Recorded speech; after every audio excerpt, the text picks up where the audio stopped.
ओम महालक्ष्मी देवी नमः। प्रिय श्रोताओं, आज के इस वीडियो में आप सुनेंगे आश्विन मास में सुनी जाने वाली महालक्ष्मी व्रत की कथा। कथा आरंभ करने से पहले आपसे अनुरोध है कि अगर अभी तक आपने चैनल को सब्सक्राइब नहीं किया है, पहली बार चैनल पर आए हैं तो चैनल को सब्सक्राइब करके बेल आइकन पर क्लिक कर लीजिए और अगर आज की कथा आपको अच्छी लगे तो लाइक करके शेयर भी कर दीजिए। तो चलिए शुरू करते हैं महालक्ष्मी व्रत की कथा।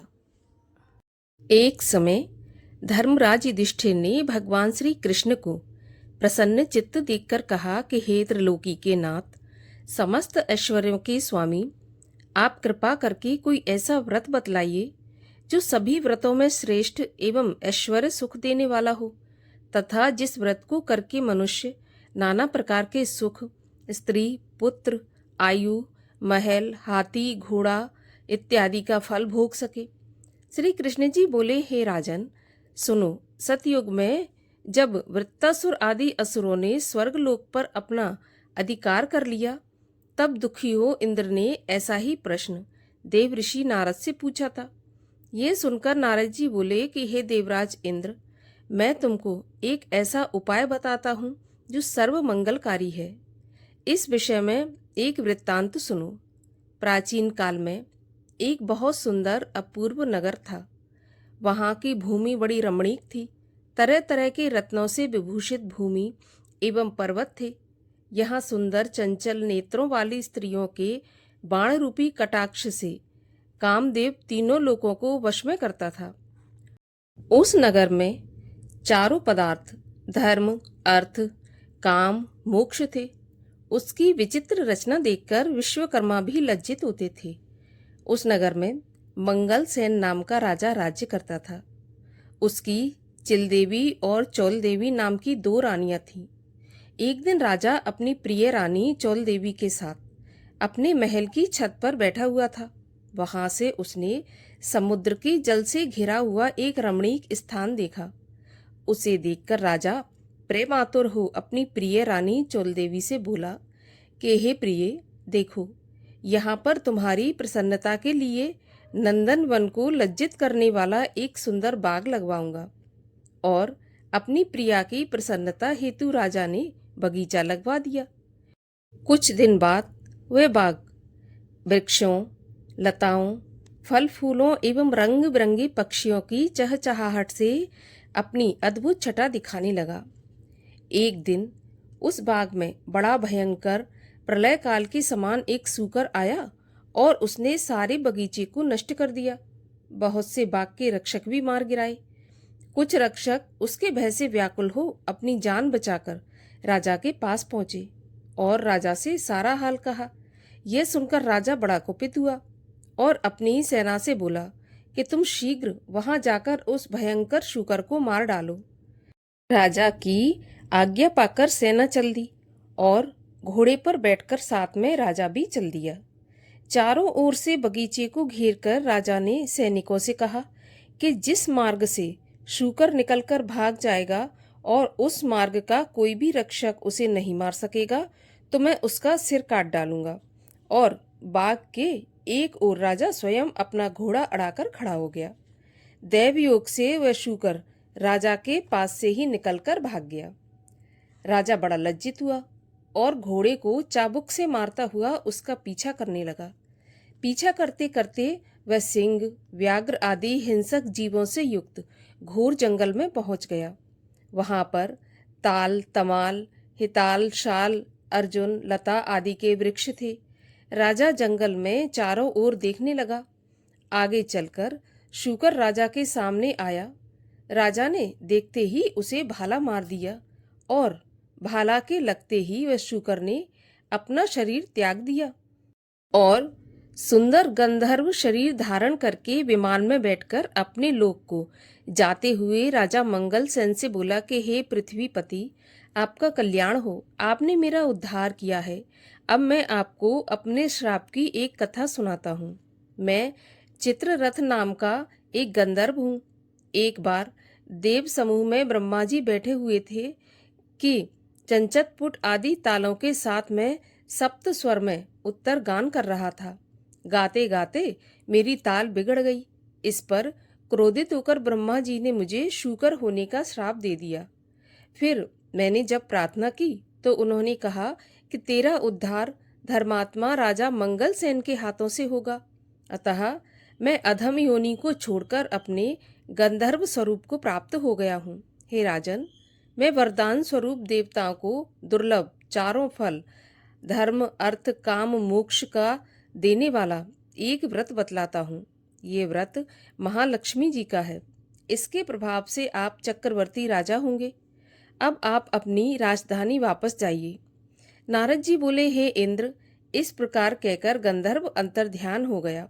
राजा मंगलसेन अपनी राजधानी को वापस लौटे।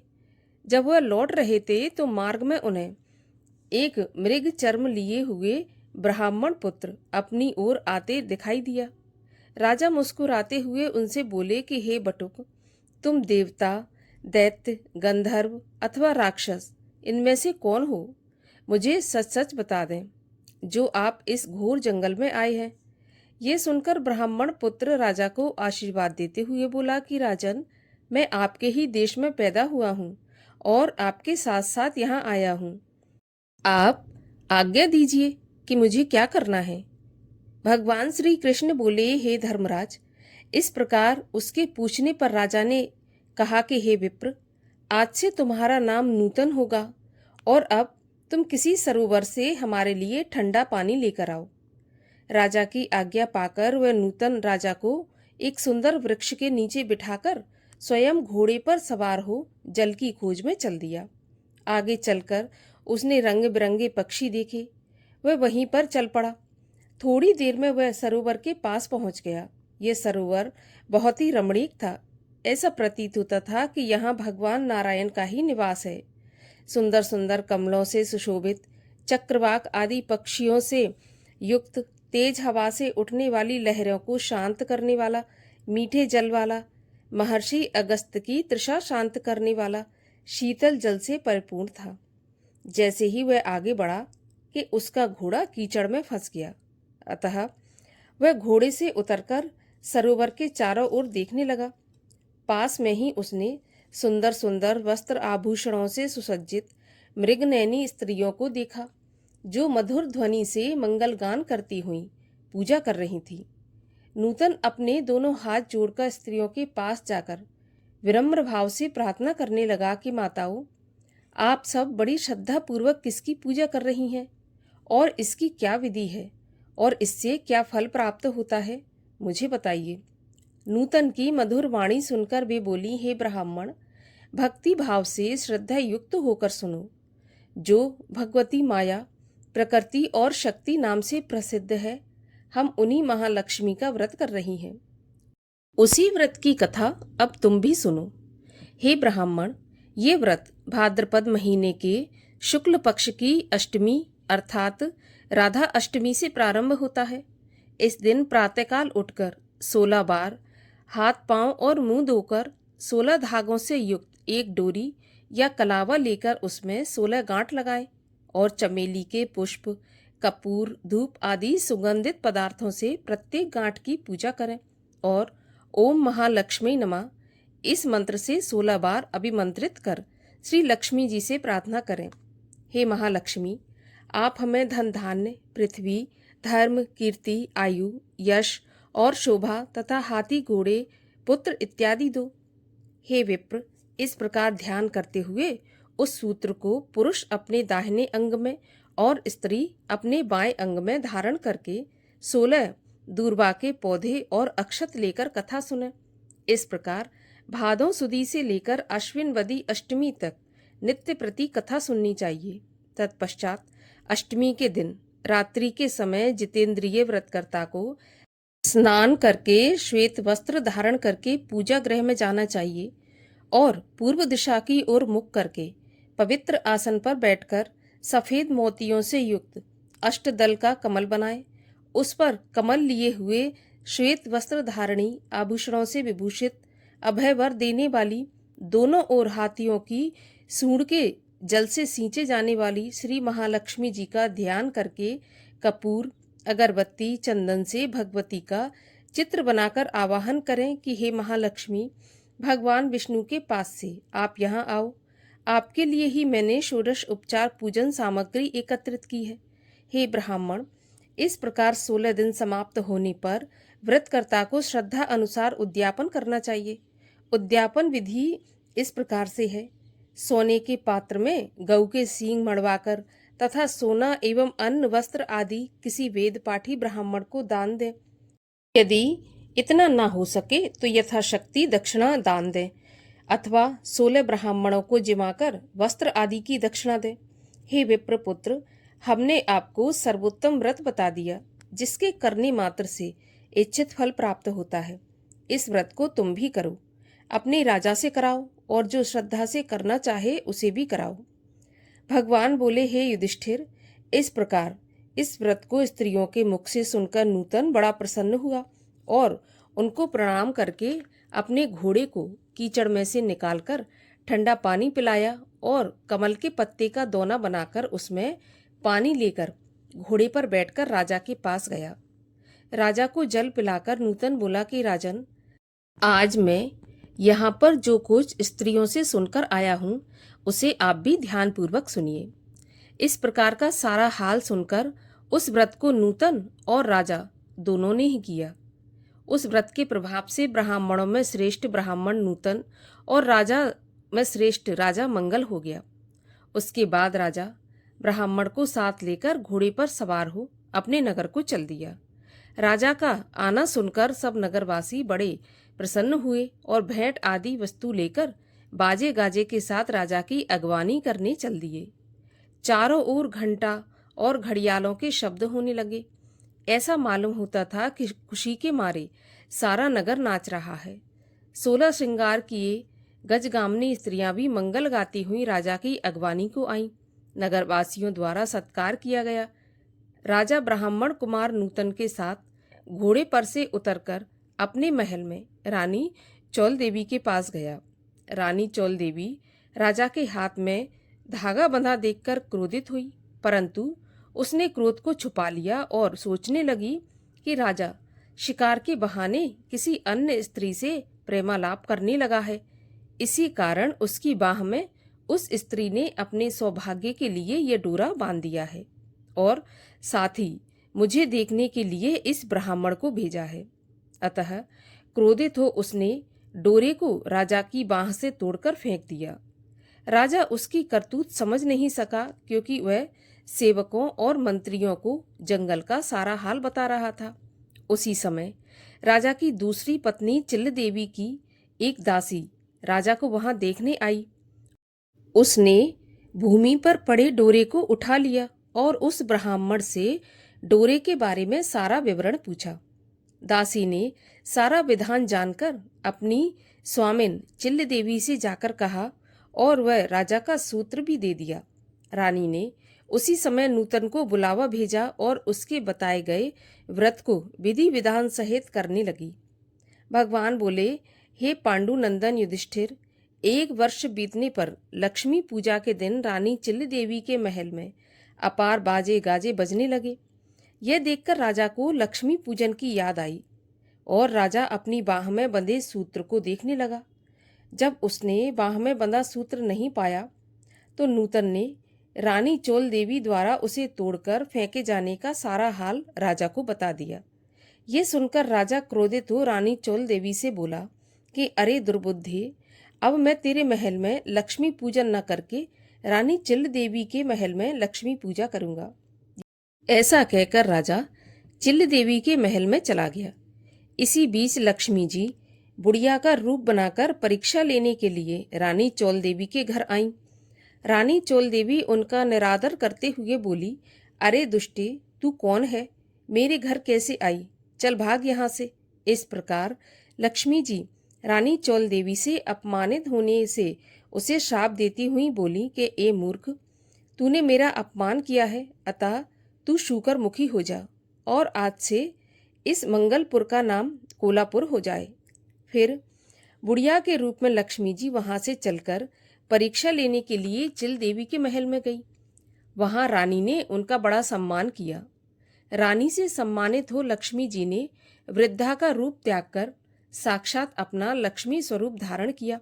यह देखकर रानी चिल देवी ने लक्ष्मी जी को साष्टांग प्रणाम किया और बड़े प्रेम से नाना प्रकार से उनका पूजन किया। भगवती लक्ष्मी चिल देवी से प्रसन्न होकर बोली कि चिल देवी, मैं तुमसे बहुत प्रसन्न हूँ, मन चाहा वरदान मांग लो। चिल देवी बोली, हे महालक्ष्मी, हे कमल नयनी अम्बे, जो भी प्राणी आपके इस व्रत को करे और जब तक चंद्र सूर्य आकाश में रहें तब तक आप उसके घर को संपूर्ण ऐश्वर्य से परिपूर्ण रखें, उसके घर में आप सदैव विराजमान रहें। मेरे पति सहित आपकी ये कथा सारी पृथ्वी पर विख्यात हो। हे धर्मराज, रानी से भगवती लक्ष्मी तथास्तु कहकर वहां पर अंतर्ध्यान हो गई।